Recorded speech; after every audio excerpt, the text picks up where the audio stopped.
Wan nasiha lil muslimin, dan tanda taatnya hati yaitu senang nasehatin sesama muslim. Nasehatin sesama muslim baik dengan perbuatan ataupun perkataan, karena perbuatan juga nasihat. Bahkan perbuatan kita itu nasihat yang paling ngena. Lisanul hal afsah min lisanil maqal. Perbuatan contoh yang kita contohkan itu lebih mengena ketimbang lisan yang kita sampaikan.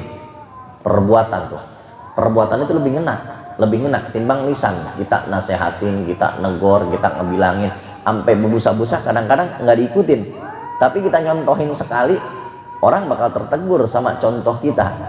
Itu juga nasihat, contoh kita juga nasihat.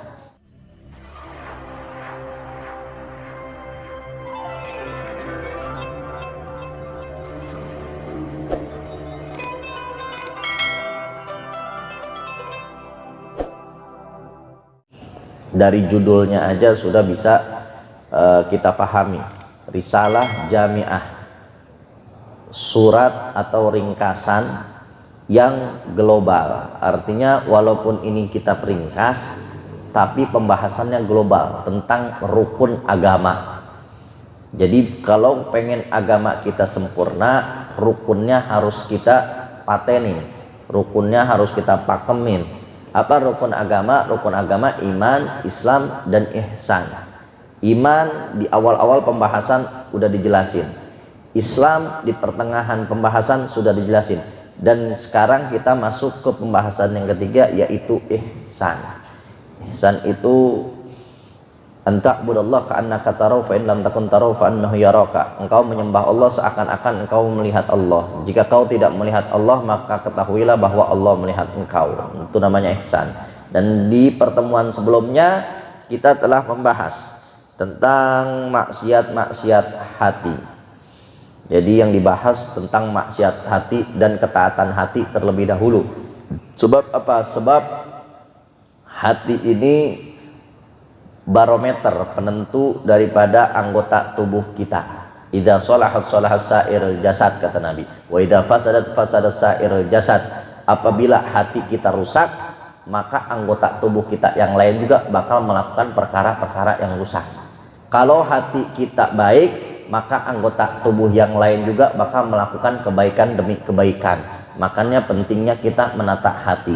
Dan di pertemuan sebelumnya kita udah ngejelasin tentang maksiat-maksiat hati yang bisa merusak hati kita. Dan sekarang kita masuk ke pembahasan wa min ta'atil qalbi, dan di antara ketaatan hati al-imanu billah, iman kepada Allah.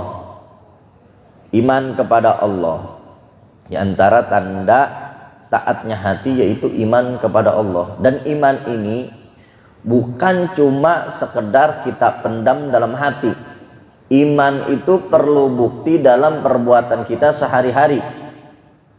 Makanya nggak cukup orang yang beriman doang dalam hati, kemudian nggak mengucapkan 2 kalimat syahadat dengan lisannya, nggak cukup.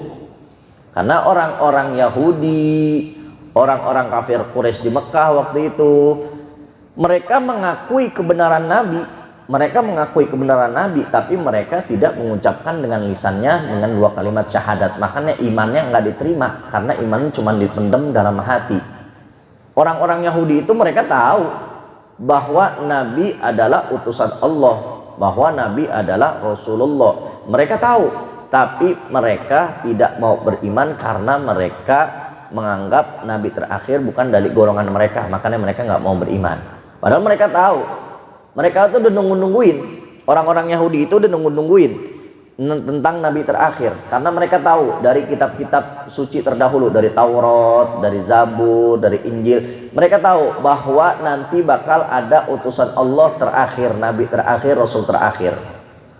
Ciri-cirinya begini, ciri-cirinya begini, ciri-cirinya begini. Mereka udah bertahu, makanya mereka banyak yang hijrah ke Madinah. Di Madinah itu banyak orang Yahudi dulu zaman Nabi Shallallahu Alaihi Wasallam. Sampai ada 3 suku besar Yahudi di sana, Bani Quraidah, Bani Nadir, Bani Qainuqa. Itu 3 suku besar di Madinah, itu 3 suku orang-orang Yahudi.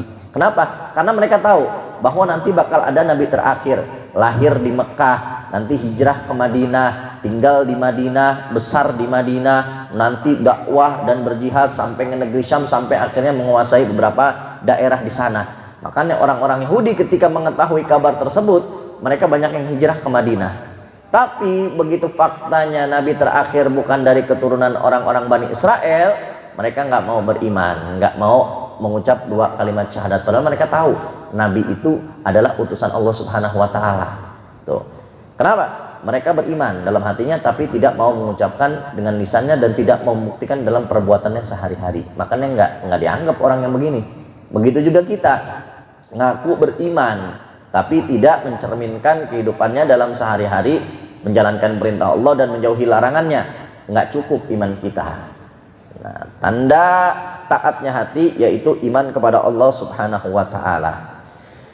Wal yakin, dan yakin kepada Allah Subhanahu wa Ta'ala, yakin atas keberadaan Allah, yakin atas janji-janji Allah Subhanahu wa Ta'ala, yakin bahwa Allah Subhanahu wa Ta'ala maha mampu. Yakin itu tanda taatnya hati kita. Wal ikhlas, dan ikhlas, tanda taatnya hati kita tuh ikhlas. Kalau hati kita baik, kita bakal beramal soleh dengan ikhlas, nggak ngarep pujian, nggak takut cacian, ikhlas karena Allah Subhanahu wa Ta'ala. Ikhlas tuh. Kalau udah ikhlas, orang kalau udah ikhlas sama Allah, kalau sama Allah Subhanahu wa Ta'ala, ibadahnya udah enak aja. Enak aja. Karena tujuannya Allah. Mau orang ngomong apa kek, mau muji, mau caci, mau menghina, bodoh amat, yang penting tujuannya Allah Subhanahu wa Ta'ala. Kalau orang udah ikhlas udah enak bawaannya. Buat tawadu, dan tanda taatnya hati juga punya sifat tawadu, rendah hati. Tawadu, nggak sombong, nggak ujub. Tawadu, merasa tidak punya apa-apa, merasa tidak punya apa-apa. Ini lawan katanya dari sombong, lawan katanya dari ujub.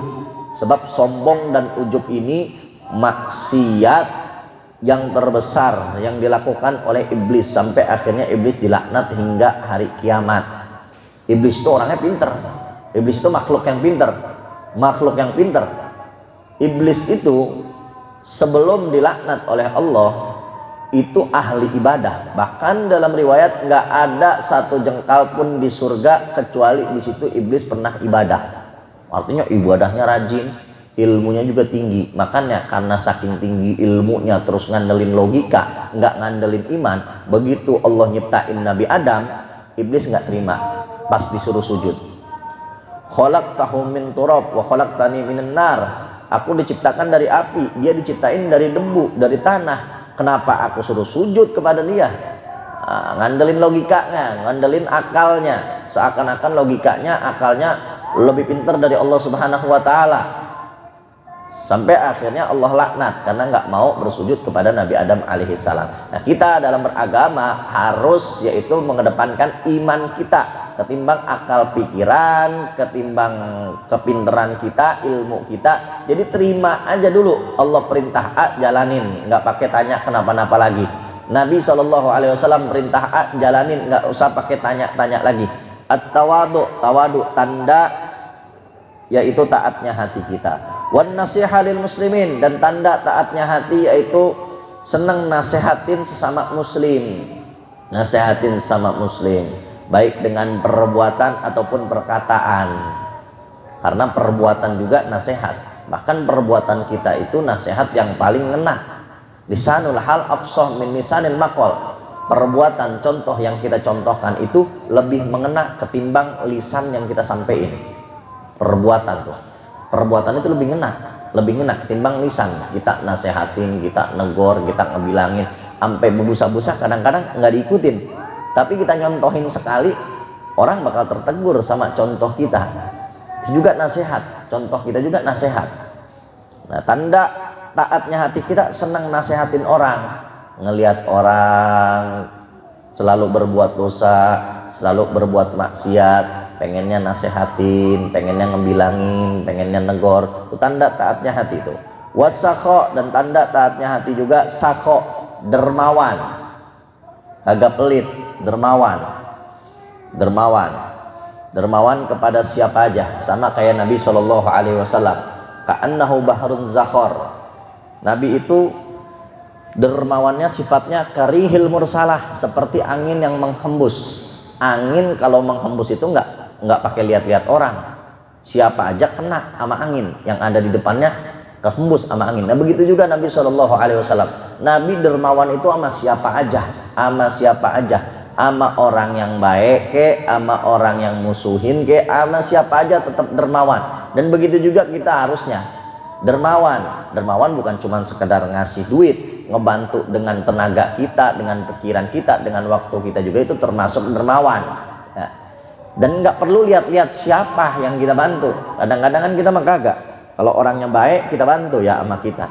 Kalau orang yang nggak pernah baik sama kita, ngapain dibantu? Nah begitu kalau kita tuh kadang-kadang begitu. Temen begitu ada hajat, begitu ada kepengen, nggak pernah nongol nih, tahu-tahu nongol deketin kita. Kita kadang-kadang nggak mau bantu tuh. Lu mah datangnya pas ada butuhnya doang lah. Jangan ya, jangan begitu. Justru berkat dia datang ke kita, itu wasilah kita biar kita jadi orang yang paling bermanfaat. Kata Nabi Shallallahu Alaihi Wasallam, khairun nas anfa'uhum linnas. Sebaik-baiknya orang itu yang paling bermanfaat untuk orang lain. Kalau nggak ada orang yang minta bantuan kita, kapan kita jadi orang yang manfaat? Begitu. Walaupun dia nggak pernah nongol, begitu sekalinya nongol minta bantuan sama kita, ya alasannya mah buat nyambung silaturahmi, 100 dulu atuh. Wah, ujung-ujungnya 100 ya. Nggak apa-apa, mau orang yang baik kayak sama kita, mau orang yang buruk kayak sama kita, mau orang yang sering musuhin kita, yang namanya dermawan nggak usah pakai lihat-lihat, karena bukan lihat dianya. Ini namanya ihsan nih. Kalau ihsan tuh jangan ngelihat orangnya. Kita kalau berbuat baik sama orang jangan lihat orangnya. Kalau ngelihat orangnya mah kita gendek emang. Tapi jangan lihat orangnya. Ngelihat ini perintah dari Allah Subhanahu wa taala. Kalau udah ingetnya ini perintah dari Allah, siapapun orangnya, apapun kebutuhannya, apapun hajatnya, pasti kita bakal bantu. Karena kita nggak ngelihat, dia cuma wasilah doang. Sebetulnya kita berbuat baik buat diri kita sendiri. In ahsantum ahsantum li anfusikum. Jika kalian berbuat baik, sebetulnya perbuatan baik tersebut buat diri kalian, bukan buat tuh orang. Kalau kita udah mindsetnya begitu, udah enak aja ibadah. Mau orang muji kek, mau orang bilang apa kek, mau orang dia bakal balas baik sama kita, atau malah nggak terima kasih, bodo amat. Yang penting kita berbuat baik buat diri kita sendiri, mengharap ridho dari Allah Subhanahu wa taala. Wa husnudzon, dan tanda taatnya hati yaitu husnudzon, berprasangka baik.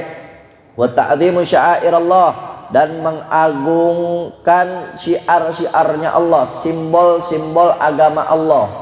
Simbol-simbol agama Allah, ayat Al-Quran jangan dijadiin bercandaan, atau mushaf Al-Qurannya jangan dihina-hinain, dileceh-lecehin, direndah-rendahin, termasuk ngelecehin juga, naruh Al-Quran sembarangan ya, main diletak-letak aja. Apalagi kalau tahlilan tuh biasanya Yasin main dilempar-lempar aja, udah kayak kartu remi tuh Yasin ya. Malah kalau di kitab Sulamut Taufik, kalau niatnya itu ngerendahin ayat Al-Quran, bisa kafir murtad, keluar dari Islam. Na'udzubillah min dzalik. Mengagungkan apa yang diagungkan oleh Allah, masjid-masjidnya Allah diagungin, dimuliakan, atau simbol-simbol Islam yang lainnya, simbol-simbol Islam yang lainnya. Itu tanda hati kita yaitu taat kepada Allah, yaitu mengagungkan apa yang diagungkan oleh Allah. Apapun simbol masjid, simbol ayat Al-Quran, simbol syariat, jangan dijadiin hina-hinaan. Atau misalkan ajaran ya, misalnya hina-hinain ajaran atau hina-hinain simbol. Kayak misalkan termasuk juga tuh, kayak misalkan ada sejadah tuh ya, kadang-kadang ada Ka'bahnya, kadang-kadang kita nggak ngehormatin, main injak, main duduk ya. Itu Ka'bah, simbol-simbolnya Islam, main duduk, mau diinjak aja tuh Ka'bah. Padahal jangan. Mengagungkan syiar-syiarnya Allah Subhanahu wa taala, itu tanda taatnya hati kita. Wa syukur ala ni'amillah, dan bersyukur atas nikmatnya Allah Subhanahu wa taala. Tanda taatnya hati, bersyukur atas nikmat-nikmatnya Allah Subhanahu wa taala. Bagaimana cara kita mensyukuri nikmat yang benar? Kadang-kadang kita ngucap doang, bersyukur gua mah. Bener nggak cara bersyukurnya? Sebab kalau kita benar-benar bersyukur, Allah berjanji, la in syakartum la azidannakum. Jika kalian bersyukur, pasti niscaya aku bakal tambahkan nikmat kepada kalian. Tapi kadang-kadang kita kayaknya ngerasanya udah bersyukur kok nggak ditambah-tambah. Nah, bukan ayatnya yang salah, bukan. Mungkin cara syukurnya kita yang kagak bener. Bagaimana cara kita mensyukuri nikmat yang Allah berikan kepada kita dengan 3 hal. Bersyukur dengan hati, bersyukur dengan lisan, bersyukur dengan arkan, dengan perbuatan kita. Syukur dengan hati bagaimana? Meyakini nikmat yang kita miliki datangnya dari Allah Subhanahu wa taala. Walaupun memang ikhtiar kita, ada usaha kita di situ. Usaha kita, ikhtiar kita wajib, tapi hasilnya dari Allah Subhanahu wa taala. Itu syukur dengan hati kita tuh, meyakini nikmat yang kita miliki, entah itu harta, jabatan, pekerjaan, usaha, kesehatan dan lain sebagainya, itu datangnya dari Allah Subhanahu wa taala. Syukur dengan hati.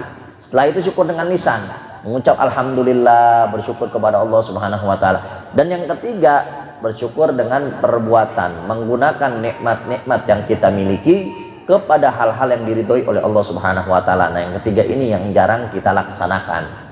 Kadang-kadang kita yakin nikmat yang kita miliki emang datangnya dari Allah, dan kita juga sering ucap alhamdulillah kita dapat begini, alhamdulillah kita begini. Tapi kadang-kadang nikmat-nikmat yang kita miliki enggak kita gunain kepada hal-hal yang diridhoi oleh Allah Subhanahu wa taala. Makanya enggak ditambah sama Allah nikmatnya. Karena ayat enggak mungkin salah. Karena yang salah itu mungkin cara syukurnya kita kepada Allah Subhanahu wa taala. Dan bersyukur atas nikmat-nikmat yang Allah berikan itu tanda taatnya hati kita kepada Allah. Kal Islam, salah satu contohnya nikmat dari Allah yaitu Islam. Ini nikmat paling terbesar bagi kita, Islam. Maka kita wajib yakini bahwa Islam kita ini alhamdulillah Allah yang ngasihin. Berapa banyak orang yang belum masuk Islam dan mereka yakin bahwa agama mereka itu agama yang benar. Tapi alhamdulillah nih, orang kayak kita ya ibadah aja jarang-jarang ya, kerjaannya berbuat dosa, tapi Allah masih jaga kita dengan Islam dari Allah Subhanahu wa taala. Nikmat yang amat besar nih. Nikmat yang paling besar itu nikmat Islam. Maka kita harus syukuri dengan meyakini ini nikmat Islam datangnya dari Allah, mengucap alhamdulillah ala nikmatil Islam. Kemudian menggunakan Islam dengan hal-hal yang diridhoi Allah. Kita jadi orang Islam ya jalani kehidupan kita sehari-hari dengan aturan Islam. Cara berpakaian, cara berbicara, mengatur rumah tangga, bertetangga, bekerja, berusaha dan lain sebagainya. Ikutin cara Islam, itu salah satu syukur kita terhadap Islam yang kita miliki yang diberikan oleh Allah Subhanahu wa taala. Wa ta'ah, dan bersyukur atas nikmat termasuk juga nikmat taat. Taat kepada Allah ini nikmat yang amat besar, yang amat besar. Dan Allah Subhanahu wa taala yang gerakin kita buat taat. Makanya kita harus bersyukur sama Allah ketika kita bisa taat, duduk di majlis ilmu, duduk di majlis taklim. Siapa yang gerakin? Allah Subhanahu wa taala. Allah Subhanahu wa taala. Makanya nikmat alhamdulillah ya Rabb. Alhamdulillah ana bisa taat, alhamdulillah ana bisa ibadah, alhamdulillah ya Allah. Nah, dengan kita mengucap kalimat alhamdulillah dan mengakui bahwa taat yang kita laksanakan itu datangnya dari Allah, dan kita jaga juga dengan istiqomah, itu sudah mensyukuri nikmat taat, sehingga insya Allah kita bakal terus taat kepada Allah Subhanahu wa taala. Kalau udah meyakini taat yang kita laksanakan datangnya ini dari Allah, kemudian kita juga yaitu menjaganya dengan istiqomah, nah itu bakal terus diberikan oleh Allah Subhanahu wa taala kepada kehidupan kita untuk terus taat kepadanya. Wasairin ni'am, dan nikmat-nikmat yang lainnya. Nah di sini beliau pengarang menyebutkan nikmat Islam dan taat doang untuk contohnya. Jadi nikmat rezeki, nikmat usaha, pekerjaan, jabatan, kesehatan dan lain sebagainya, itu nikmat-nikmat yang nggak begitu besar. Yang paling besar itu nikmat Islam, nikmat taat kepada Allah Subhanahu wa taala, itu nikmat banget. Nikmat banget dari Allah Subhanahu wa taala. Karena nggak sembarangan orang yang diberikan yang namanya kesadaran terhadap agama Islam dan taat kepada Allah Subhanahu wa taala. Enggak semuanya. Berapa banyak orang yang ilmunya mah banyak, lebih banyak dari kita kali, tapi taatnya mah kurang. Berapa banyak orang yang mungkin lebih sehat dari kita, lebih nyaman hidupnya dari kita, tapi enggak taat kayak kita. Makanya alhamdulillah nikmat taat ini nikmat yang besar dari Allah Subhanahu wa taala. Sebab kalau kita udah dibikin malas-malasan buat taat sama Allah, hati-hati. Itu antara ujian dari Allah atau itu adab dari Allah Subhanahu wa taala. Malas-malasan taat, misalnya malas kita hadir ke majlis ilmu, malas-malasan udah mulai nih, malas-malasan udah mulai berat, udah mulai angot-angotan kalau kata orang Cikarang mah ya. Nah udah mulai itu, hati-hati, bisa jadi ujian. Bisa nggak kita ngelewatin ujiannya waktu masa kita malas? Bisa jadi itu adab dari Allah. Adab dari Allah bagaimana maksudnya? Allah pengen kita jauh darinya. Na'udzubillah. Ini yang sangat bahaya. Sebab Al-Imam Junaid Al-Baghdadi beliau bilang, alamatul i'rad anillah ayyubghidhum mimma la ya'ni. Tanda orang itu dibenci sama Allah, maka Allah Subhanahu wa taala akan menyibukkan dia dengan perkara-perkara yang enggak ada maknanya. Dibikin sibuk, dibikin malas, dibikin segen, sehingga dia makin jauh dari Allah Subhanahu wa taala. Tandanya Allah tuh sedang mengadab dia.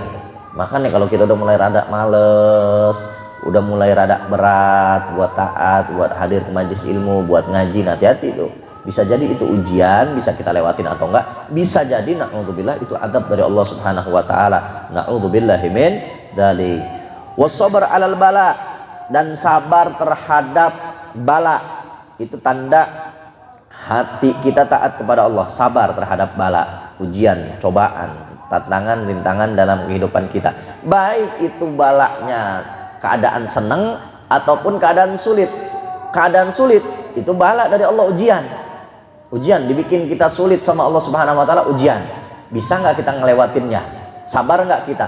Begitu juga kesenangan. Kesenangan juga itu ujian dari Allah Subhanahu wa taala. Bisa nggak kita lewatinnya? Kalau kita bisa ngelewatin ujian ketika kita sulit, kita sabar, menerima apa adanya dari Allah Subhanahu wa taala, dapat pahala. Begitu juga ketika kita senang, itu ujian dari Allah Subhanahu wa taala. Dikasih senang, kita tetap taat, tetap ibadah sama Allah apa enggak? Atau dikasih kesenangan malah lalai, lupa dari Allah Subhanahu wa taala. Kadang-kadang kita bisa ngelewatin tuh ujian waktu sulit. Kita sulit, kita susah, bisa kita sabar, bisa kita makin taat, bisa kita makin terus ibadah kepada Allah. Tapi begitu seneng, nah ini yang kadang-kadang sering kita terkecoh. Begitu dikasih seneng sama Allah, dikasih kenyamanan sama Allah Subhanahu wa taala, malah lupa, malah lalai dari Allah Subhanahu wa taala. Disangka itu nikmat dari Allah, padahal itu ujian dari Allah Subhanahu wa taala. Dia masih taat apa enggak? Masih rajin ibadah apa enggak? Jadi ujian itu bukan sifatnya kesulitan doang, bukan kesusahan doang. Kenyamanan, kesenangan, gembiraan juga itu bisa jadi ujian dari Allah Subhanahu wa taala. Nah, sabar atas ujian dari Allah, tanda taatnya hati kita kepada Allah Subhanahu wa taala. Mintul amrod, contohnya dikasih kita ujian sakit, sabar nggak, nerima nggak kita? Wal mihan, dan ujian-ujian yang lainnya. Wal mautul ahibbah, dan wafatnya orang yang kita cintai, bisa nggak kita sabar? Wafaqdil ma, hilangnya harta, hilangnya pekerjaan, hilangnya usaha. Wa tusallitun nas, dan gangguan dari orang-orang. Wa ghairiha, dan selainnya. Bisa nggak kita sabar dari ujian itu semua? Wa sabr ala ta'ah, dan sabar atas ketaatan. Jadi sabar menghindari maksiat, perbuatan dosa, itu juga harus kita lewati dengan sabar. Dan sabar ngejalanin ketaatan ibadah kepada Allah juga harus dilaksanakan dengan sabar. Kita sabar nggak nih sholat 5 waktu dalam keadaan susah misalnya hidup kita, tetap kita ngerajin sholat 5 waktu. Begitu dikasih kesenangan, sabar nggak kita terus taat sama Allah? Oh ternyata masih sholat juga 5 waktu, malah ditingkatin lagi sholat berjamaah. Begitu lagi sulit, begitu lagi senang juga, malah ditingkatin lagi sholat sunnah-sunnahnya. Oh berarti kita sabar dalam taat kepada Allah Subhanahu wa taala, dan itu tanda taat hati kita kepada Allah. Wasabru 'alal ma'asi, dan sabar terhadap maksiat. Wattiqa birizq minallahi ta'ala, dan tiqah yaitu percaya atas rezeki dari Allah Subhanahu wa taala. Percaya kita bahwa setiap kita ikhtiar, setiap kita usaha, karena itu kewajiban kita, Allah pasti bakal memberikan rezeki kepada kita. Jangan maksudnya kita tikoh percaya terhadap rezeki dari Allah terus kita berleha-leha. Rezeki itu kan udah ditanggung sama Allah, rezeki itu kan udah dipatokin sama Allah waktu kita masih dalam kandungan 4 bulan. Allah udah ngirimin malaikat kepada kita waktu kita masih dalam kandungan 4 bulan. Wa yunfakhu fihi ruh, ditiup ruh, wa yuktabu alaihi birizqi, dicatat di situ rezekinya. Rezeki kita mah jadinya udah segitu-gitu aja. Jadi nggak usah usaha, nggak usah kerja, diem-diem aja. Kalau rezeki mah emang rezeki. Nah, ini nih yang salah ngartiin takdir dari Allah Subhanahu wa taala. Emang rezeki kita udah ditentuin sama Allah Subhanahu wa taala, tapi ada kewajiban buat kita, yaitu berikhtiar, berusaha. Adapun hasilnya yaitu rezeki yang Allah Subhanahu wa taala udah patokin, begitu. Jadi jangan mentang-mentang Allah udah matokin rezeki kita terus kita nggak mau berusaha, nggak mau ikhtiar. Enggak, tetap wajib buat kita ikhtiar, berusaha wajib buat kita. Adapun hasilnya itu urusan Allah Subhanahu wa taala, dan hasil itu udah ditentuin sama Allah Subhanahu wa taala. Dari kita masih dalam kandungan 4 bulan udah ditentuin sama Allah Subhanahu wa taala. Rezeki kita dari lahir sampai meninggal segini. Tinggal kita nyambutnya, nyarinya. Mau pakai cara haram apa pakai cara halal. Kalau cara haram ya jadinya dosa, kalau cara halal ya jadinya pahala. Dapatnya segitu-gitu juga, nggak bakal bertambah, nggak bakal berkurang. Makanya sayang kalau ada orang yang maksa-maksain dia nyari rezeki pakai cara haram, padahal dapatnya segitu-gitu juga, nggak bakal bertambah, nggak bakal berkurang, karena Allah udah tentuin. Makanya sayang banget kalau kita maksa-maksain usaha kerja, usahanya pakai cara haram, kerjanya pakai cara haram, padahal dapatnya segitu-gitu juga dari Allah Subhanahu wa taala. Makanya tuh kita pentingnya percaya atas rezeki dari Allah Subhanahu wa taala, dan itu tanda taatnya hati kita. Wa bughdud dunya, dan tidak cinta dunia. Cinta dunia bukan memiliki dunia. Memiliki dunia boleh, kita punya rumah gedong, mobil mewah, ya harta melimpah ruah boleh, asalkan jangan kita cintai. Punya doang boleh, tapi jangan dicintai. Kalau dicintai bagaimana? Kalau dicintai itu sampai memprioritaskan dunia kita melebihi segalanya, itu namanya cinta. Sampai ngorbanin Allah, ngorbanin Rasulullah, ngorbanin syariat demi kepentingan dunia dia. Dia tinggalin aturan Allah, dia tinggalin aturan Rasulullah, dia tinggalin syariat demi perkara dunianya. Nah itu cinta dunia. Tapi kalau cuma punya dunia, rumahnya gedong, mobilnya mewah, hartanya banyak, melimpah luah, tapi dia nggak cinta, tetap memprioritaskan Allah Subhanahu wa taala, memprioritaskan apa yang diperintahkan oleh Rasul, memprioritaskan syariat Islam, itu cuman punya, bukan cinta namanya tuh. Jangan salah paham. Kadang-kadang wah kita mau nggak cinta dunia, kagak cinta dunia, nggak mau kerja, nggak mau usaha, nggak mau cari duit, kita mah nggak cinta dunia. Bukan, punya dunia itu nggak apa-apa, punya dunia nggak apa-apa sebanyak-banyaknya, malah bagus. Orang Islam yang kaya tuh bagus, bisa buat wasilah dia bersyukur kepada Allah, bisa buat dia keluarin infak di jalan Allah, bisa buat ngejaga kehormatan dia biar nggak minta-minta dan lain sebagainya. Bagus banget orang kaya mah. Tapi kadang-kadang nah itu dia cinta dunianya yang salah.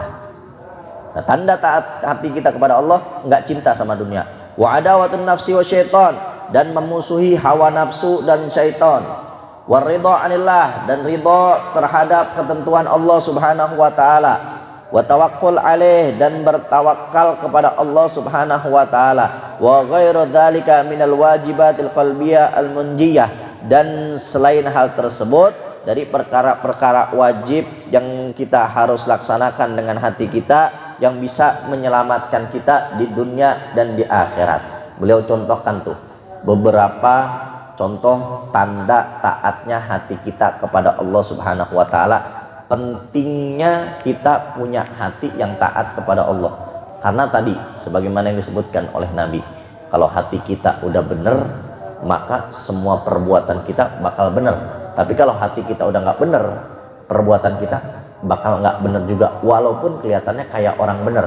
Hati udah nggak benar nih, orang sholat, sholatnya niatnya cuman pengen dilihat orang biar dibilang soleh, udah nggak bagus amalnya gara-gara hatinya kagak baik.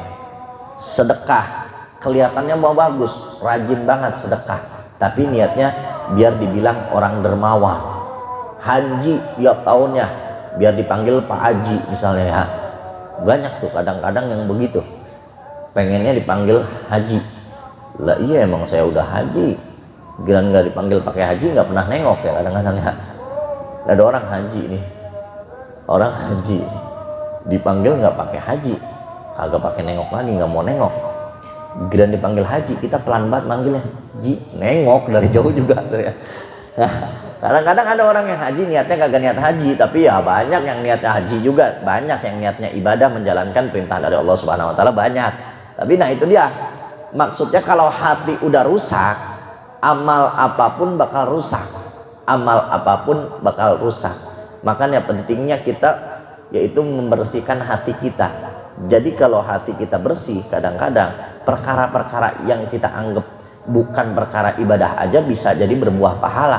Hati kita bersih, kita kerja, kita usaha, niatnya apa? Niatnya tadi mencari harta halal karena itu perintah dari Allah. Cari kerja, cari usaha, niatnya apa? Niatnya untuk menafkahkan anak dan istri. Cari kerja, cari usaha, niatnya apa? Niatnya kalau udah punya duit banyak bisa sedekah, bisa infak, bisa bantu orang-orang yang membutuhkan. Kerja, usaha kelihatannya biasa-biasa aja, tapi gara-gara hatinya bersih berbuah pahala tuh, berbuah pahala, berbuah ibadah. Makanya pentingnya kita menata hati kita biar hati kita bersih. Jadi walaupun ibadah-ibadah yang kita lakukan enggak begitu banyak, enggak begitu hebat, kalau hati kita bersih, pahala bakal ngalir terus. Itu enaknya kita jadi orang Islam. Makanya kalau ada orang Islam pahalanya sedikit, ini perlu dipertanyakan. Padahal orang Islam itu apa aja bisa jadi pahala. Senyum aja, senyum doang dapat pahala ya. Ibtisa mukafaji akhika sodakoh, senyum sama temenmu itu dibilang oleh Allah Subhanahu Wa Taala, dihitung oleh Allah Subhanahu Wa Taala sebagai sedekah. Senyum doang tuh, senyum. Tapi jangan senyum sendiri ya, terus senyum sama tembok, jangan. Senyum kepada wajah temanmu, senyum kepada wajah temanmu, senyum ya, senyum. Nah itu pahala. Pakai sendal, pakai kaki kanan dulu, lepasnya pakai kaki kiri, dapat pahala. Minum pakai tangan kanan, baca bismillah, pahala lagi, pahala semua sebenarnya. Kalau orang Islam hatinya baik mah tuh, semuanya bakal jadi pahala. Makanya sayang banget kalau ada orang Islam terus pahalanya sedikit, sayang banget, kagak ngaji kayaknya itu orang, nggak tahu padahal setiap gerak gerik kita bisa jadi pahala. Tidur aja, tidur bisa jadi pahala ya, tidur bisa jadi pahala. Tapi kalau tidur di majlis taklim nggak tahu udah pahala apa kagak tuh ya. Tidur aja, tidur niatnya apa? Tidur niatnya biar subuh bisa bangun seger. Tidur niatnya apa? Tidur niatnya biar besok kerja nyari nafkah, nyari harta halal bisa semangat. Tidurnya bisa jadi pahala. Tidur niatnya apa? Tidur niatnya biar ninggalin maksiat, sebab kalau melek kerjaannya pengen maksiat mulu, dapat pahala. Makanya ada orang yang diangkat jadi wali gara-gara tidur. Ada. Habis itu dipakai dalil nih, jangan. Tidur mulu kerjaannya apa? Kita mau ninggalin maksiat sampai bablas sholat lah, jangan begitu ya. Jangan. Jadi apa aja bisa jadi pahala. Pakai baju. Sayang banget kalau kita nggak niat nutup aurat. Pakai baju dari rumah kita, pakai baju niatnya apa? Nutup aurat, karena nutup aurat kewajiban. Selama kita pakai baju itu terus ngalir pahala. Tuh pentingnya kita ngaji. Jadi apa aja jadi pahala. Dari tidur, kita niatnya tidur biar apa? Biar taat, biar ibadah kita bisa semangat. Nyari nafkah kita semangat, pahala. Ninggalin maksiat, pahala. Bangun tidur, kita masuk kamar mandi, pakai kaki kiri dulu ya, pahala lagi. Baca doanya, pahala lagi. Di dalam kamar mandi ada adab-adabnya, cara buang air kecil, cara buang air besar, ada doanya, pahala lagi. Keluar dari kamar mandi pakai kaki kanan, ada doanya, baca doanya, pahala lagi ya, pahala semua. Udah ketemu bini senyum, pahala lagi. Muji bini walaupun padahal bohong kita mujinya, pahala juga ya, pahala juga. Sebab Nabi Shallallahu Alaihi Wasallam itu orangnya senang muji istrinya. Di antara contohnya Siti Aisyah itu dipanggil Humairo. Humairo artinya apa? Wanita yang kulitnya putih kemerah-merahan. Ya Humairo. Itu kata-kata romantis, panggilan khusus Nabi kepada Siti Aisyah. Panggilan khusus Nabi kepada Siti Aisyah, Humairo. Panggilan sayang, ya Humairo, wahai yang kulitnya putih kemerah-merahan. Tapi kalau kita mau praktekin ke bini kita, lihat-lihat dulu ya. Kalau bini kita putih ya, kalau bini kita hitam bagaimana manggilnya? Ilok Humairo juga. Jangan. Ini aja, hajar aswad aja, hajar aswad. Nah, mudah-mudahan apa yang disampaikan bisa bermanfaat, bisa dipahami, bisa dimengerti, dan bisa kita amalkan dalam kehidupan kita sehari-hari. Amin ya rabbal alamin. Sekarang Jumadil Akhir ya. Jumadil Akhir, Rajab, Sya'ban, 2 bulan lagi. Pas berarti insyaallah 2 kali pertemuan lagi hatam ini kitab. Nah, mudah-mudahan Allah Subhanahu wa taala berkahi kita semua. Allah Subhanahu wa taala berkahi keluarga kita. Allah Subhanahu wa taala berkahi kehidupan kita. Mudah-mudahan dengan kumpulnya kita di sini Allah kabulkan segala hajat-hajat kita, baik hajat yang berkaitan dengan urusan agama, dunia hingga akhirat kita. Amin ya rabbal alamin. Itu saja dari Al-Faqir. Terima kasih atas segala perhatian. Mohon maaf atas segala kekurangan dari penyampaian. Hadani Allah wa iyyakum ila siratal mustaqim wal afu minkum. Wassalamu alaikum warahmatullahi wabarakatuh.